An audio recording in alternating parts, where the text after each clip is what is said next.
On January 25th of this year, the Office of Price Stabilization issued its first ceiling price regulation, the general price freeze which held prices on all commodities at their January levels. In the intervening period to date, OPS has issued a number of other price orders which establish ceiling price formulas in particular industries or levels of trade. Over these 6 months, OPS officials have constantly reiterated the fact that the initial OPS price regulations were to be of an interim nature and would later be replaced by orders which set specific dollar and cent ceiling prices on most of the commodities which you buy at your local stores. Explaining the need for interim regulations, OPS said that a person couldn't stop a speeding automobile by simply jamming on the brakes. If this happened, chances were that the automobile would go out of control and might possibly be wrecked beyond compare. Applying this analogy to the economics of the nation, OPS said that before it could establish firm dollar and cent ceilings, it must first hold the price line by preventing prices from going any higher. This, they said, was the job of interim formula regulations, to simply hold the price line. According to the most recent Bureau of Labor Statistics Price Index, the interim orders have done their job. Prices over the past 6 months have tended not only to level off, but also in some instances to show slight declines. This being true, OPS feels the time has now come for an examination of circumstances and the possible setting of firm dollar and cent ceiling prices on a community basis. Those of you who can remember the not-too-distant days of OPA may recall that the most successful form of price control during the recent war was based on the so-called community pricing system. And community pricing means nothing more or less than dividing the country into relatively small market areas and establishing dollar and cent ceiling prices in these areas, taking into account the cost of local transportation and other cost factors. Additionally, as an aid to consumers and retailers alike, community pricing calls for the posting in retail stores of price charts which show at a glance the top legal price which can be charged for any item in a given area. This, then, is what community pricing is, and I'm talking about it now because of the item current in this week's news, which says that OPS has announced a program leading to the establishment of community pricing in grocery stores throughout the nation. According to this item, James G. Lyons, OPS Regional Director for New York and New Jersey, has announced that surveys of retail and wholesale food establishments will be started at the end of this month. The purpose of the surveys, which will involve over 2,000 retail and more than 1,000 wholesale establishments, will be to determine sample community prices on a wide number of commodities sold by your local grocer. These sample community prices will be compared with existing ceiling prices and with actual selling prices. One of the principal purposes of the survey will be to discover whether there is sufficient stability in prices of a number of standard grocery items to make a community pricing program possible. Michael V. DeSalle, National OPS Director, points out that the community pricing program was considered to be the most successful, most important, and most effective of all OPA programs during World War II.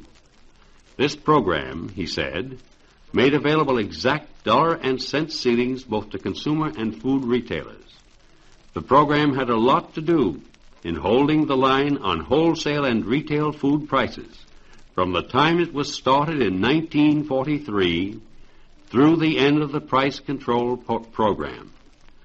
OPS is fully aware, Mr. DeSalle continued, of the important part that a community pricing program can play in the stabilization program, of the necessity for having published ceilings for consumers, and of the great help such a program can be to individual grocers in simplifying their pricing program.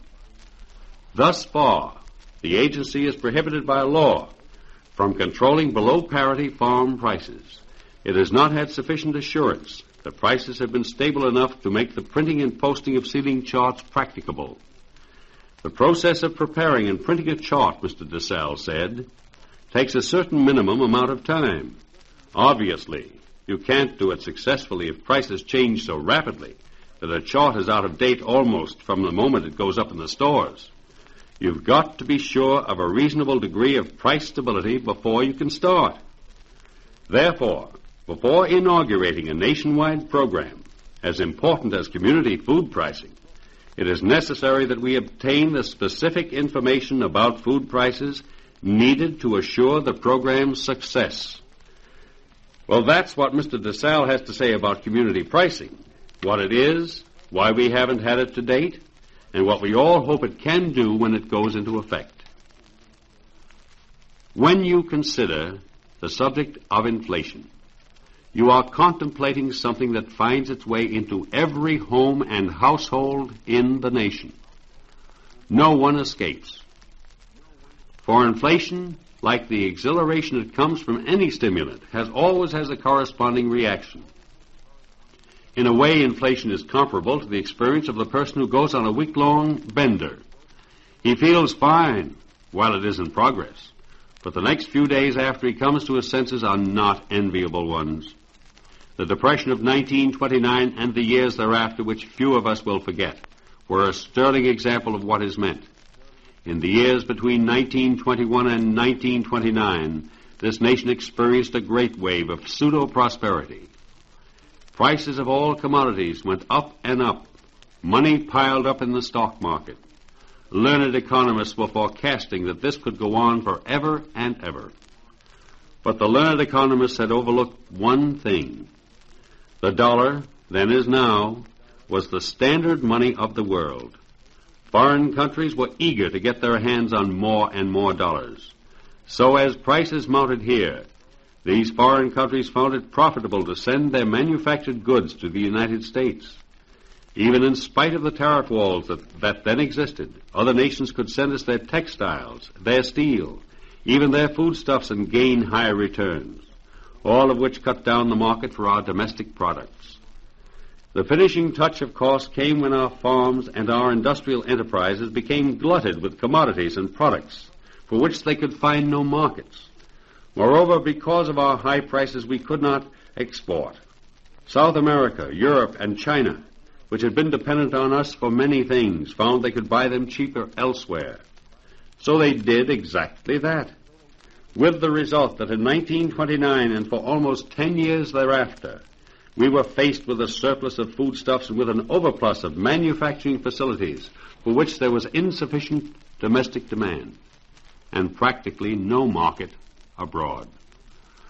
Hardest hit were the United States farmer and, presently, the United States cattle grower. Farm products, for example, are grown everywhere in the world. The standard crop, that which sets the prices for most all farm crops, is wheat. Yet a crop of wheat is garnered every day in the year, for wheat grows from within 2 degrees of the Arctic Circle to within 2 degrees of the Antarctic Circle.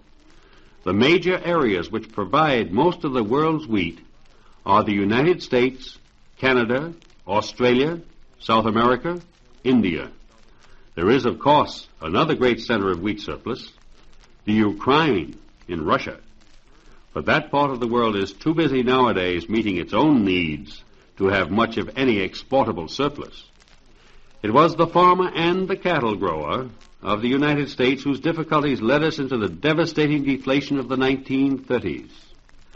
These farmers and cattle growers were the ones who really hit the depths. The farmer found himself overloaded with wheat and other grainstuffs which had no markets. On the other hand, the banks, who had granted him heavy mortgages on farm properties, were demanding payments. In order to meet these mortgage payments, the farmers did what they could. They began selling their dairy cattle for their beef values in the packing centers. This move broke the prices for beef for the southwestern cattle growers, who in turn had to throw thousands more head of cattle on the market in the face of rapidly falling prices to meet the loans on their banks, and so it went.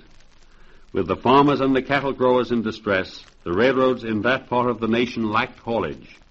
The farmers and cattle growers had no money to buy manufactured products, so freight trains were running empty. The railroads, in turn, could not buy cars or rails or other steel products.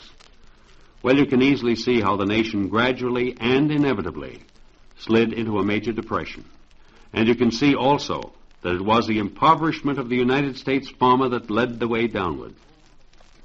It is an old axiom that if the most fundamental of all undertakings, the providing of food, is unprofitable, then everything else must be unprofitable also. For every person in the world must eat every day in order to maintain health or even life itself. People can live in caves or burrows if they must.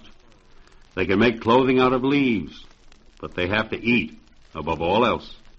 So that the providing of food has always been the basic undertaking of every economy. Today, in the 20 years since the Depression started, we have taken definite and very wise steps toward preventing such another tragedy. Farm prices have been established so that the farmer probably will not again be the leader in a downward movement. That is one of the wisest pieces of legislation ever put on the books. On the other hand, however, we must not let prices for food or other essentials get out of hand, for inflation always takes its eventual toll. Joseph, in the Bible, he of the coat of many colors, was the first recorded economist. He warned Pharaoh that the fat years would inevitably be followed by the 7 lean years. Had Pharaoh established price stabilization, the fat years might not have been as fat, for some, but the lean years would not have been so devastatingly lean for the many. Community pricing is another tested weapon which may be thrown into the battle against inflation. But in the final analysis, neither community pricing or any other anti-inflation weapon is going to win the battle alone. Most importantly, nothing will win this battle without your constant help. You are the infantry, in effect, and while the other branches of the service can weaken the enemy, it is usually the infantry that actually does the mopping up job.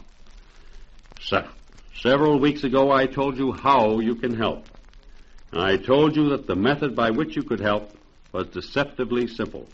And now I repeat that while it may be simple, it is also tremendously effective. Just remember, buy only what you need when you need it.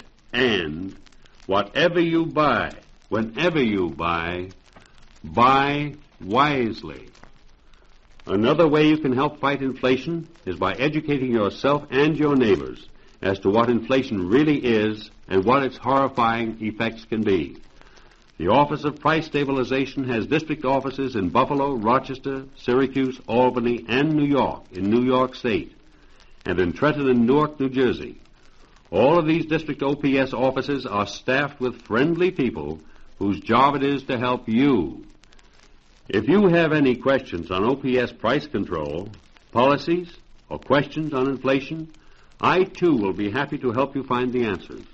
Just write your question on a postcard or in a letter and address it to me, Schuyler Patterson, OPS, 2 Park Avenue, New York City. The address again is OPS, 2 Park Avenue, New York City. And this is Schuyler Patterson saying goodbye until next week at the same time over these same stations. Good night.